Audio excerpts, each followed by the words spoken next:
A family had a bad storm hit and forced the family to move out of their home. They had no choice but to move into their future brother-in-law's house. It was a nice house with a large yard, but right next door was a small family cemetery. It was a very sad place. Infants were buried there. Some were stillborn, and others had passed away shortly after birth. Most were buried in the late 1880s. Everything was fine for a while, staying at their future brother-in-law's house. The kids got settled into new surroundings and routines. One day, when the mother was downstairs lying on the couch with her youngest daughter, she noticed a movement. At first, she thought it was her son, but then it dawned on her that he was at school. So she stayed on the couch and just closed her eyes. She had this feeling of someone watching her. She opened her eyes, and there on the staircase, looking through the bars, was a little boy in an orange hooded sweatshirt. He was small with brown hair and big brown eyes. He was just sitting there smiling at her. The first name that came to her head was that of her youngest son. She yelled out her son's name, and the little boy stopped smiling and ran up the stairs. She laid there for a minute. After, she put her daughter down and went upstairs to see what was going on. She checked all the rooms and the usual hiding spots, and there was no sign of the little boy. She just shrugged it off and went about that day and the next few days like usual. One night, when all the kids were in bed asleep, she went downstairs to get some water. She noticed that the little toy cars her boys were playing with were on the fireplace hearth, and they were lined up perfectly. She thought maybe one of the boys didn't pick up his toys, so she picked them up. Then she walked into the kitchen. She was in there for maybe 2 minutes, and when she walked out, the cars were out again. She put them away again and walked to the stairs. When she turned her back to go up the stairs, she heard the squeak of the tires from one of the cars. All the cars were out all over the living room. She got mad and picked up the cars again. This time she said in a low voice that only she could hear, "It's late and time for bed. No more time for play, go to sleep." Then she got up and went upstairs to bed. In the morning, her boyfriend and his brother were up before us.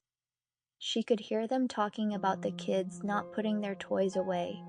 They left, and she started getting the kids up and ready. When she got downstairs, she saw what her boyfriend and brother-in-law were talking about. All the cars were out on the fireplace in a nice long line. She told the boys to pick up the cars and finished up with her morning routine. She was home alone again. Then things got weirder. Her youngest son had a remote control car. It started moving by itself. It was driving all over the place. The control was next to her on the couch with the switch positioned to off. She just ignored it and went about her day. Later, she was lying on the couch again with her daughter, and she saw him. This time he was at the foot of the couch. He looked so sad. At first she thought, "I'm sleep deprived. She's seeing things." So she closed her eyes and opened them, and he was still there. She figured, what the heck, she'll talk to him. She asked him if he was okay. He said no. She asked him if he needed something. He said no. She asked him if he wanted something. He said yes.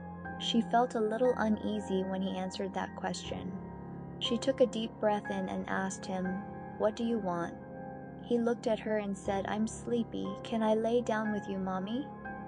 That freaked her out a little. The ghost she grew up with rarely talked to her. She took another deep breath and said the unthinkable, "You can come and lay down with me, but when you go to sleep, I'm going to have to put you to bed like I do with the baby." He said, "It's okay, Mommy, I just can't sleep without my cuddle time." She felt so bad, and my maternal instinct kicked in. She laid down on the couch and said, "Come, it's time to sleep." He came closer. She could feel him on the couch, his cold hand on my stomach. The whole time she had my eyes closed. When she felt his hand move, she looked down. She saw him lying there looking at me with a smile on his face. Then he closed his eyes and he was gone. She told her boyfriend about this, and he said that she was just seeing things. One day she decided to go and look in the cemetery. She wanted to see if she could find the little boy. She was in for a shock when she found his grave. She looked closer. she saw that the little boy's middle name was the same as her son's first name. She freaked out a little, but then she felt kind of relieved. Since that afternoon, he has not been seen. She thinks that all he wanted was someone to cuddle with him just one last time.